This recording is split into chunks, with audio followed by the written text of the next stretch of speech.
were part of making this movie. First, we will start with composer Laura Karpman.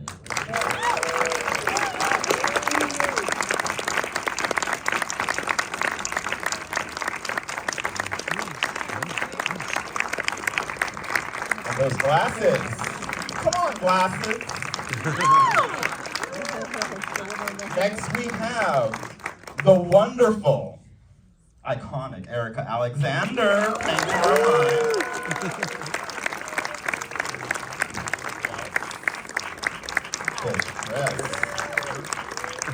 And next we have Monk himself, Jeffrey Wright.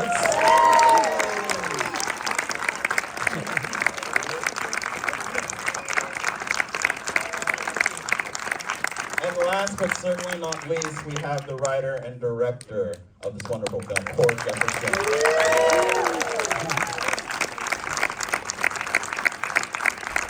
All right, let's talk about it. Thank you all so much for being here, for staying. Yeah, appreciate full it. house. Cord, well, first off, I saw this at TIFF, I saw this at TIFF where it won the People's Choice Award. And it went on just to kind of blow up. You know, right now, it was Golden Globe nominated, 5 Critics' Choice Awards nominations, DGA nominee, 5 Indie Spirit Award nominations, including one for Erika and one for Jeffrey. We have a PGA Award nomination, and also it was an AFI Award winner for Movie of the Year. And Laura got nominated for Society of Composers and Lyrics too, as well. So, and not to mention all the Critics Circle awards that are nominations y'all are getting. So, for Cord, you know, as your first feature film, how has it been like to see American fiction from the moment you started writing it to this moment you're in now, where it's kind of just spreading like wildfire in a good way? Yeah. It feels like the little movie that could, you know. That's how it feels. This is a movie that we made for not much money. We shot this movie in 26 days. We were, you know, I knew that I liked it when we were done with it, but putting something into the world is a vulnerable experience, you know. And so I didn't know if anybody else would like it. I remember submitting it to TIFF, and we had the producers were like, "This is a very competitive year. You might not get into the film festival. Just temper your expectations." And so I said, okay. And so when I found out we got into TIFF, I was jumping up and down in my kitchen, just thrilled that we even got into the festival. I didn't even allow myself to think of winning the audience award and being nominated for all these other awards. I didn't even allow myself to dream that big. So this is, it's a thrill. It's just a thrill to be here with you right now. How was it like to see the movie? Was TIFF the first time you saw the movie with an audience, or how was it the first time you watched it with an audience? It was incredible. Because this is a movie that I always felt like I told everybody that like the moment in the film where like I knew that people were either with it or not with it would be when Monk walks into the book festival when Sintara's reading, and she says "Yo Sharonda," and I was like, if we can get a laugh on that, then I know people are on board with the rest of the story. And I was sitting in this, you know, as you're sitting in that theater in Toronto with 1,200 people in there, and we were getting laughs well before Yo Sharonda, and then when Yo Sharonda hit, it was like it was an uproarious laugh, and then it just, you know, this is a movie that I don't think people really expect to see these kinds of movies in theaters these days. I think this sort of.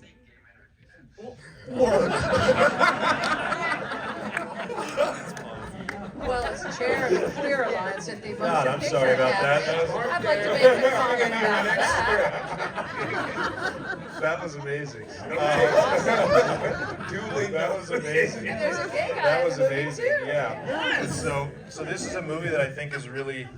I'm really happy because I think that this is a movie that I think is allows you to go on a journey and allows you, and I think that people have varied opinions about it, and some people are going to laugh at things other people aren't going to laugh at. So I just think that communal experience, I think that we should treat these opportunities We all recognize what happened. It was joyous, and now we can move on. For Jeffrey and Erika, how did y'all connect to the story and characters when you first, laid your eyes on the script? Erika, you want to go first? Cord wrote a brilliant script. And it was laugh out loud funny to read. And I'm a person who's read a lot of scripts in life, especially comedy. And it's very rare that you actually laugh out loud and you look around like, am I reading this? And if a person is able to make you do that, you're already there. You're just glad that you've been invited. Now, the great Jeffrey Wright, that's just, come on. It is what it is. He's like the Death Star. He's got his tractor beam and it pulls you in, and you don't resist, because you'll break apart. I mean, he's just brilliant. And so, actually, I was very gratified to be invited. I was very excited. I'd known about him, Cord's accomplishments. And his background was fascinating to me because he has a background as a journalist and a late night writer. So I thought he's so bizarrely interesting. So why not? This could be funny. But I have to say, I thought about it because I was intimidated first when I met him. I didn't know because he can be very intense. But I was walking out the first night one of the first nights we filmed was the scene in the pool. And there's Sterling with his muscles all out. I'm trying to see if he wants extra oil, stuff like that. And they're getting to know each other and they're joking with each other, and it's that type of energy. And I walked at the door and I didn't know exactly what I was saying, but I was telling somebody they wouldn't get reparations because their parents weren't born here or something. And I heard Cord just laugh. He said, and I saw that laugh. He has a great laugh. He opens up and he throws his head back, and it's almost like some kind of animation. And I said, oh, I'm gonna love him. And that was it. So I was really glad because I said, that kid, he's got it going on.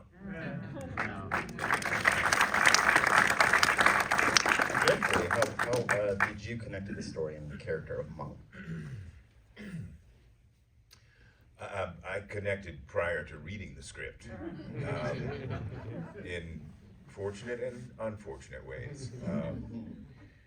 It's funny, I actually find myself kind of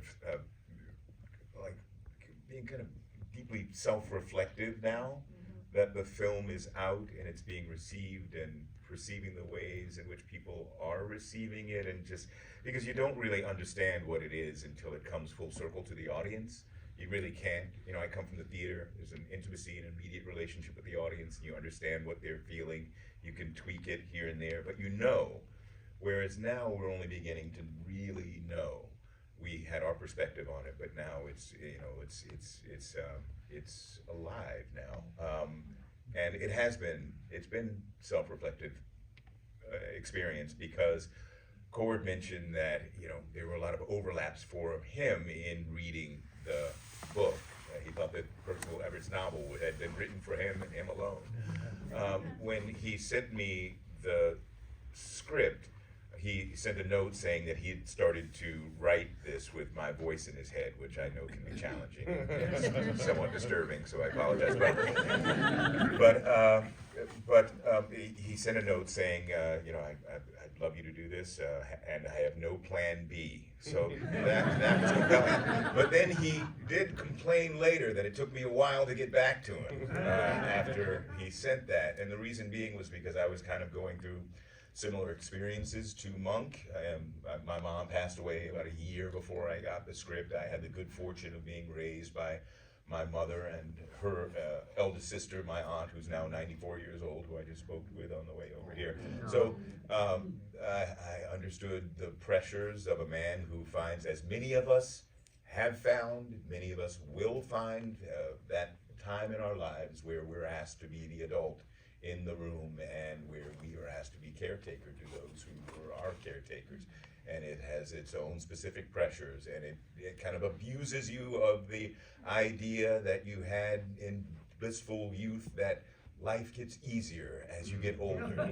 So I was there. That's why it took me so long to get back to Cord. So I read the first scene, and that like dropped the hook in my mouth because I thought it was a conversation that was really sharply drawn. It's a conversation that we are having in classrooms and outside classrooms now, but it's not a conversation that we have well in our country. Not that that's conversation went very well, but it was well considered, and it was sharply drawn. It was fluent in a way that I think we are not in our country around race and language and history and context and all of that stuff, which is probably one of the drivers behind us repeating mistakes over and over again and not making much progress. So I read that, and the hook dropped in my mouth, and then I got to the family stuff, and it was set, and the humor and the irony drifted off the page for me because wonderful writer. So much information within that script, and so yeah, I said, yeah, let's get together, and then we chit chatted. Sharp guy. I was with my daughter at that first meeting. He was here. One of the sharper knives in the drawer. Great communicator, and he had a crystal clear vision, not only for the story and the narrative, but for the his cinematic ideas were clear. And so I said, yeah, come on, let's do it. And as Erika says, great communicator, great leader, and does it with humor. And we made all our days. We never missed a day. I like driving the train too. I worked on Westworld. We do six movies in 6 months. So move that ball down the field, matriculate that ball down the field. And that's what we did. And it was owing to Cord's leadership and his script, and the passion that everyone in front of the camera and behind had for this script and for the project and for one another as we went on. So, yeah, it was, it's all I blame him. Someone else. Laura, you have this job of creating the soundscape for American fiction. I'm always curious with composers, when creating the music for a film, when it comes to creating the soundscape, how did you make it complement the story and rather than kind of trying to make the audience feel a certain way, or is that how you approach it? Well, I want to start by saying something a little bit different. Okay. And now that we're all getting a little reflective, we're coming to the end of this thing. This film has uplifted all of us, I think, right? That every person is being seen in a way that I feel like I'm being seen in a way that I've never been seen in the 30-year career. And that is so glorious. And Cord, thank you for that gift to all of us, really making such an excellent vehicle for us all to do this, I think, really career best work, and so that's really exciting. So thank you for indulging me in saying that. Look, every project is different. This one had a character named Monk. So immediately you knew you had to talk about that. And of course, Monk is a composer and a pianist that has been one of my favorites forever because he's super, almost weird, complicated, and with Monk, the right hand and the left hand of his piano playing work differently. Which is, I think, I have to believe Percival knew that, when he because obviously with the with Stag Arley, and they're two sides of one person, but yet they're two different things. So that's one of the cool things about Monk, and that obviously was going to be suggestive for this film. However, this film needed a score because it changes on a dime. You're in, a sort of lightly somber funeral scene, and then the guy comes in with the sweater vest, and you've got to be able to make it funny really fast. And so that's the kind of the incredible temperature change that you're dealing with quickly as a composer. So then, the question is, do you follow that? Do you lead it? How do you react to that? And I think with this film in particular, it wasn't so much leading or following, but just literally staying with it, almost like a jazz ensemble, where everybody's kind of playing together in the same space, and then you've got a solo, then I've got a minute, then you've got a solo, and then you back away for a minute and let the ensemble play. And it's very much like that, and I thought about it, in that way with the actors' voices. almost serving as saxophones and flutes, sort of interacting with the instruments that we wound up using in the score. That's kind of me. I just never put that together because I'm not that smart. Oh, you well, know? that's my job. There is one line in this movie that I kind of, I time-stamped it. It was at 41 minutes and 34 seconds.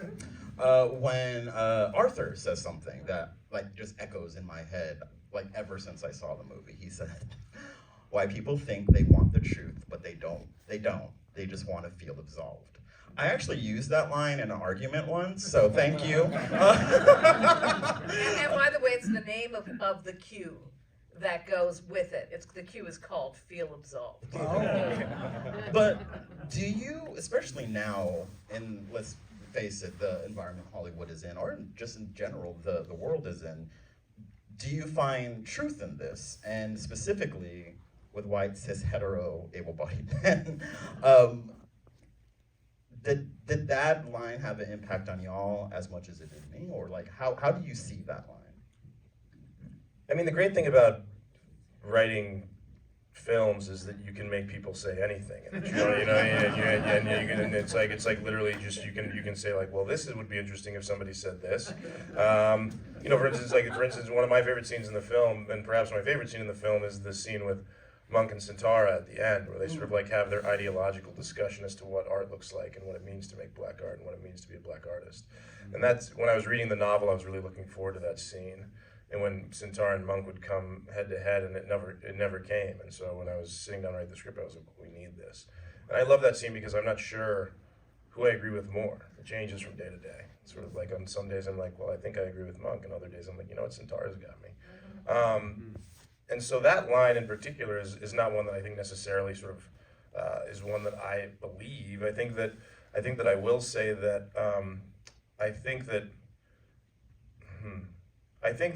so in order to answer this question and sort of explain this a little bit, I think that I'll talk about another question that people have asked me, which is why do you think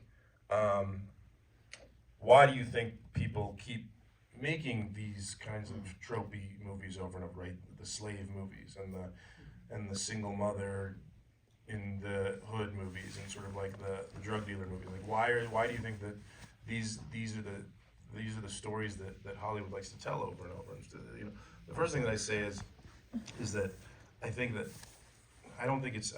Hollywood just remakes everything, right? The same reason that there's a ton of slave movies is the same reason there's a ton of buddy cop movies. It's because it's because that people are risk averse and they don't want to, they're like, well, this worked, and so let's just find a version of what has worked in the past, right? And so I think that's part of it. But another reason is that I think that when you look at those kinds of movies, right? Firstly, a movie about slavery, when you're watching that, it allows you to say well, that's what racism looks like. What goes on in my life isn't racist. Because I don't own slaves. I would never whip another human being, right? I would never put another human being into bondage. I would never burn a cross on a black person's lawn. And so it allows you distance from that sort of, from racism. It allows you to say well, that's what racism looks like, and it bears no resemblance to my life. And so I think that a movie like this, and stories like this, where it's sort of about the subtler ways in which you can sort of be prejudiced, and sort of the smaller slice that you can enact on somebody, that feels a little closer to home, and that feels a little bit more dangerous, because it's no longer just well, I don't do that, so I can't, I'm not prejudiced. And I think that, so I think that that's easier, it's more digestible for a certain segment of people who don't like the idea of confronting something uncomfortable in the work. I think the thing that has been nice about this film, though, that I've been really delighted by, is I had a woman come up to me in New York City, and it was a white woman, and she came to me after the film, and she said, I want to tell you something. She said, that movie was very uncomfortable for me to watch. She said it made me very uncomfortable. But she said, but I never felt like I was being made fun of, and it never sort of made it feel like it was mean-spirited. She said, I'm really happy that I sat with the discomfort, because on the other side of that discomfort was knowledge. And so I think that to me was great to hear, and it's always how I've sort of like approached art. Is like every time I'm sitting and consuming a piece of art, whether I'm reading it or watching it or whatever, and I start to feel a little uncomfortable, I sort of think that it's good to acknowledge that discomfort and try to figure out what's making me feel uncomfortable. So anyway, that's a long-winded way of answering your question. I'm sorry, but so I think that, you know, I don't necessarily know that I agree with that line specifically, but I do think that there is some truth to the idea that watching something that feels so different from your reality is it can be a comfier, cozier watch sometimes. And for Jeffrey, Erika, and Laura, you know, y'all kind of touched on this already with your answers before, but how does American fiction speak to where you are in your career as artists and career as performers in this moment?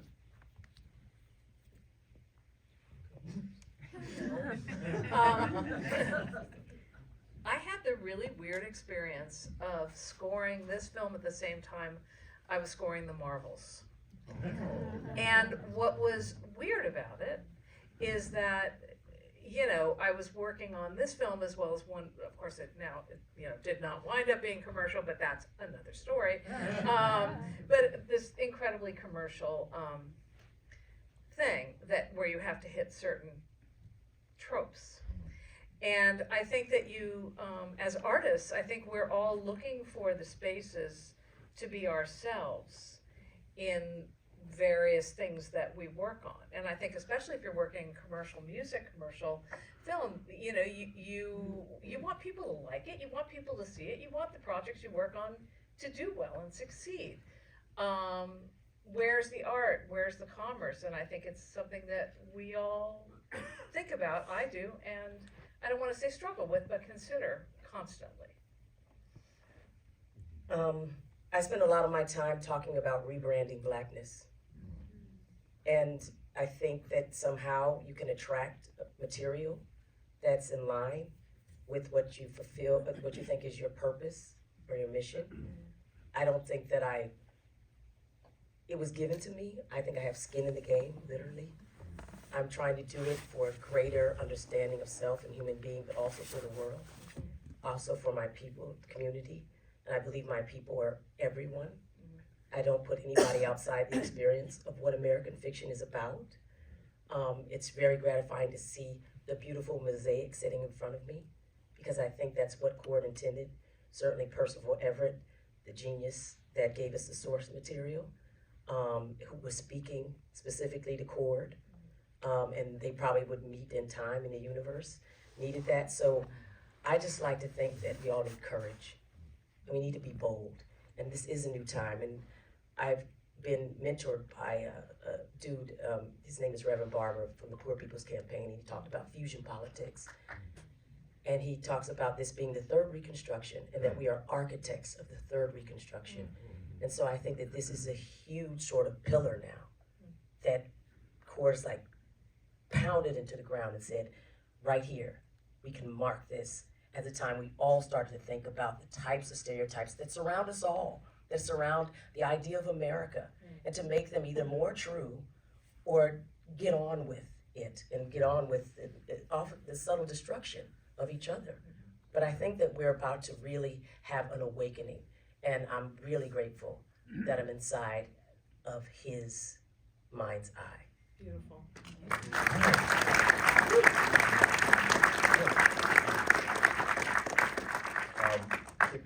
Can I just talk about Cord's white bucks with the pinstripes up? If it makes you feel any better, I noticed about 10 minutes ago that my fly is unzipped, and I have not done anything about it because I'm deeply. You're in a safe space. It's working, bro. It's working. I mean, it's cold. That's cold, man. Starting a new trend. White bugs fly down. Oh. So, I understand the pressures that are exerted on Monk, his the source of his frustrations. He, in the book there are these wonderful kind of meditative moments where he drifts off and considers his interest in fly fishing, and the intricacies of outwitting a fish, or woodworking and the smell of cut wood. And he drifts off into ideas about novels and various things, but he's got his own peculiar inner life, his own singular personal life, and he wants to express from that perspective an authentic perspective that represents who he is, that's intellectually and creatively free, and yet he's not received. So I understand those external pressures, but I don't really have a lot to complain about. Zora Neale Hurston has a great line, I do not weep for the world, I'm too busy sharpening my oyster knife. My work has been my oyster knife, one of them, my primary. And I try to keep it pretty sharp. Sometimes I cut my thumb, but sometimes, I pluck out a pearl. I've worked for a long time. I've worked across genres. I've worked on a number of different characters that have been fulfilling to me, and with collaborators that have been fulfilling to me. So I'm in a really good place lately. I've learned over time that it's the collaboration that is everything that we do. You can have the greatest script in the world. If you do it with shitty people, it ain't happening. So I'll say this though. This experience and the reception that we're receiving, the interest that we're receiving, and also the support that we are receiving from on high has been like nothing that I've experienced in my career.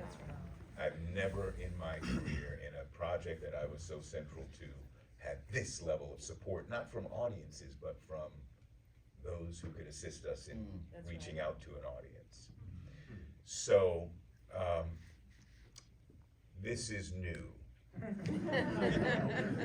The thing is though, I could, like Monk, be frustrated by that, I could be pissed off about it, but here's the thing, I kind of like it. So you wanted the award after all. No, because I don't necessarily like owing people anything anyway. I'm an only child. I've been doing things by myself for a long time. What I got always throughout my career, though, was interest from artists, from directors early on who were also educators, from directors early on who just took it, and George C. Wolfe, primary among them. In film, Ang Lee, Sidney Lumet, and it goes on, through Mike Nichols, Alan Pakula, small role, learned everything I could. And now, I have a great working relationship with Wes Anderson, Jonah Nolan and Lisa Joy, of Westworld, wonderful. Cord, the collaboration has been wonderful.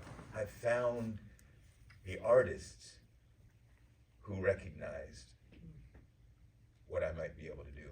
And that was all I needed. So I understand, again, going back to my primary point, I understand those pressures, but, a very good friend of mine used to say, if you can't beat them, confuse them. And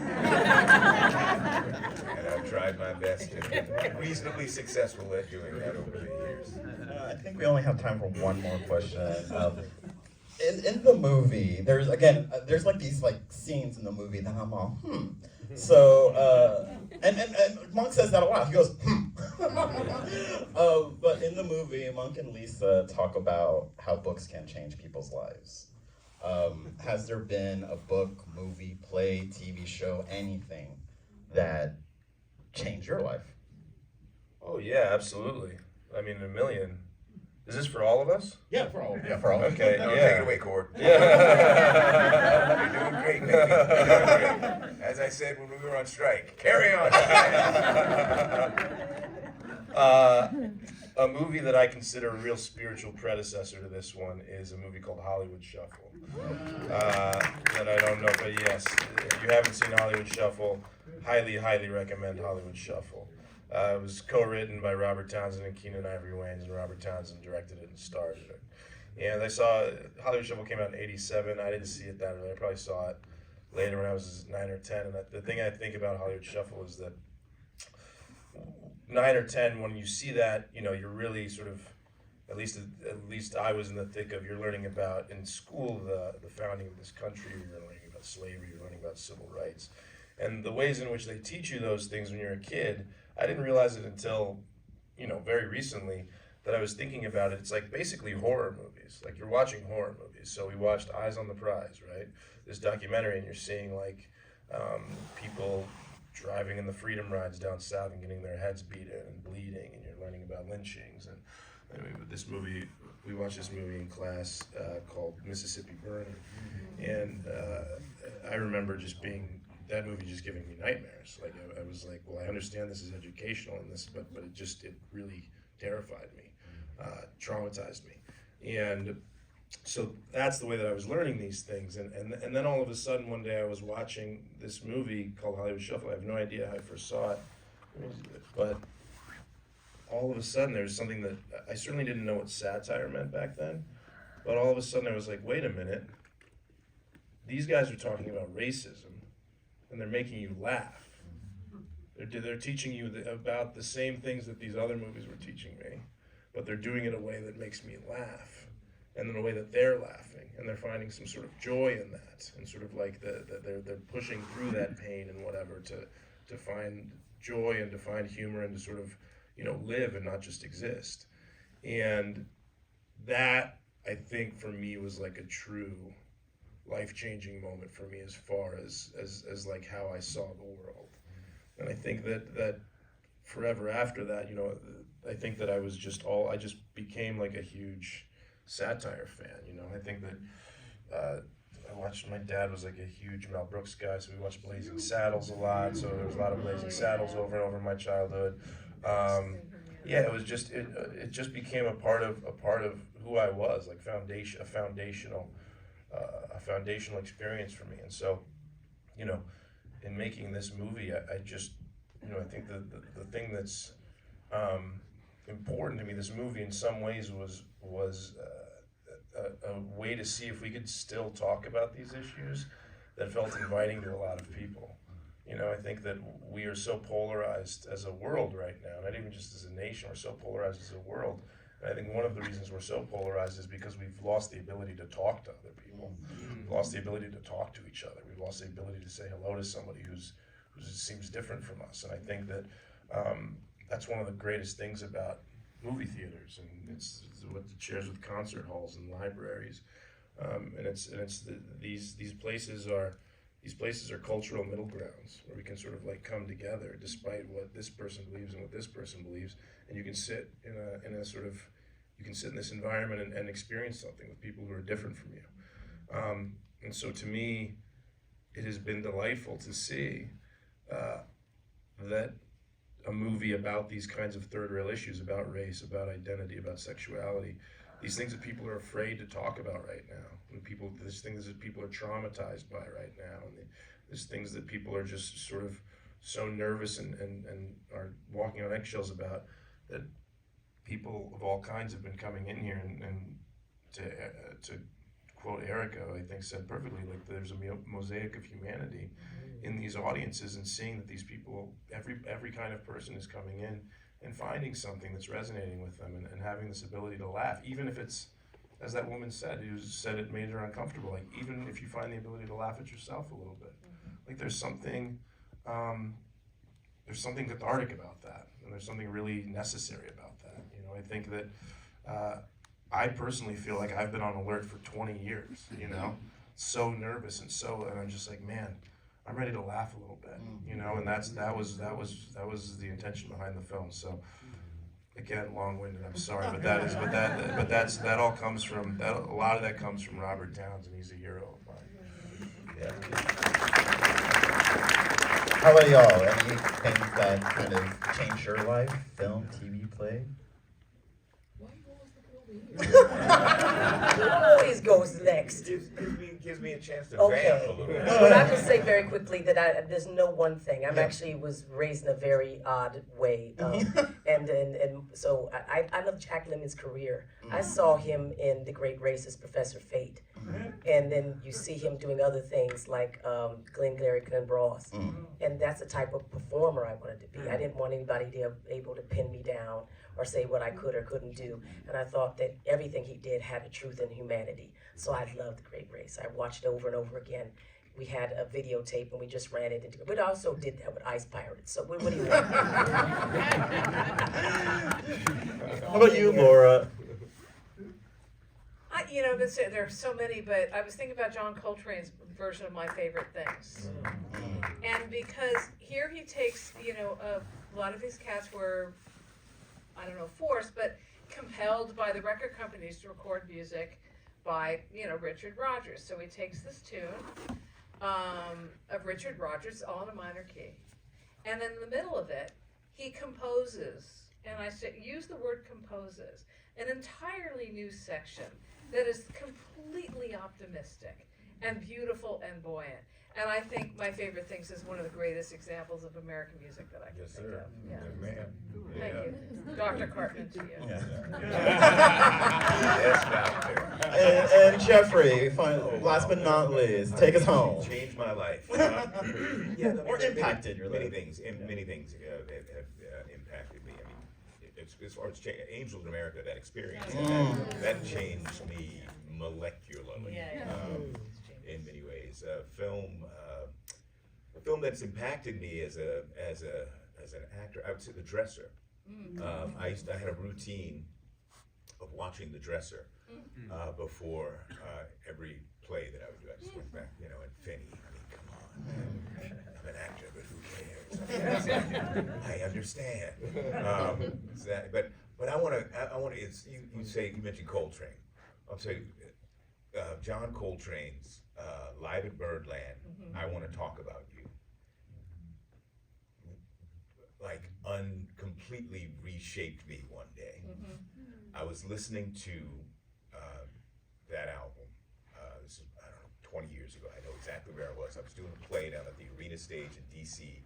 I kind of had left New York to come down there because I didn't have the rent money. So I just packed up everything, including my stereo, and I'm down there in the apartment on a day off listening to that album, and that song plays.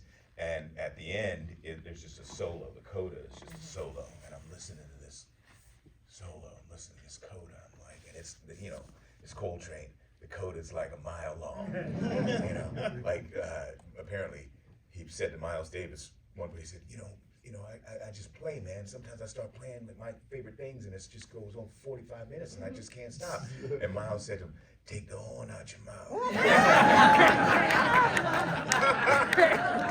So he's playing this coda, and it's just him, just the solo, and it's just the most complex thing. And I'm going, man, I guess I'd forgotten that the name of the album was Live at Birdland. I'm going, man, what is he doing?